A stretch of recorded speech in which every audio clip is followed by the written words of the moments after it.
for this period of his early reign.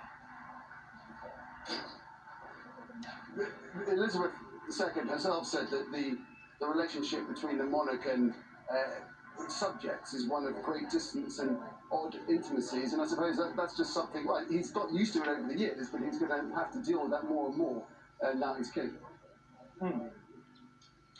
Absolutely, and we know that as Prince of Wales, Charles was not always the most popular frontline royal figure, but what we have seen over the last week and a half is a king who wants to present a public image demonstrating that he's comfortable interacting intimately on a personal level, being accessible in relation to his subjects. And I think that's won him plaudits, and rightly so. He's democratising monarchy by engaging with them on this more horizontal level. And I think that's maybe an important indicator of where it is that King Charles III wants to take the monarchy.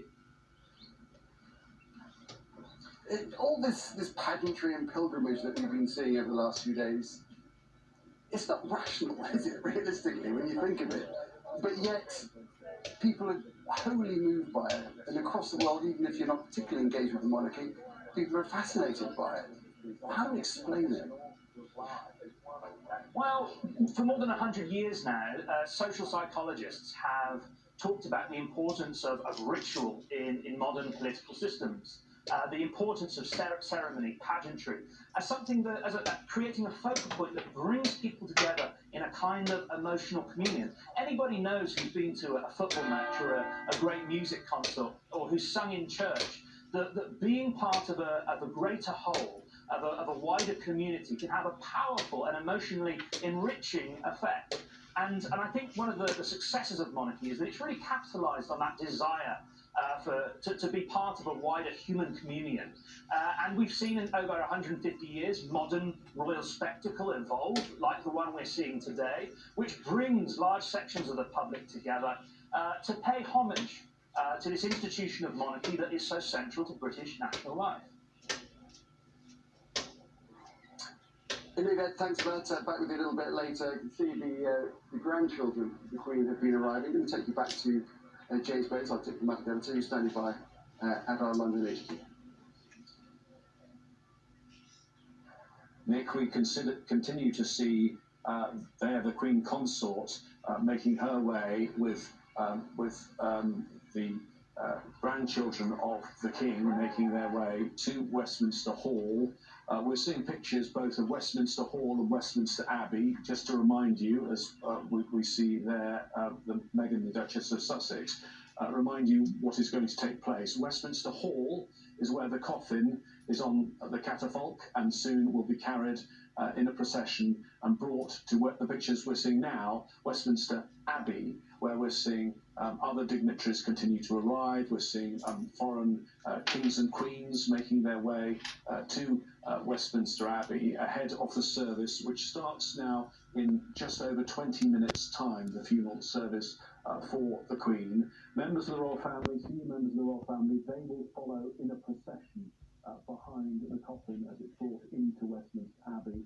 A very moving moment when it enters this very ancient place of religion. We see members of the royal family, some of the more minor members of the royal family arriving now. Princess Beatrice there, who's the son of the Queen's, the daughter of the Queen's second son, Prince Andrew. They're making their way to get their seats inside Westminster Abbey.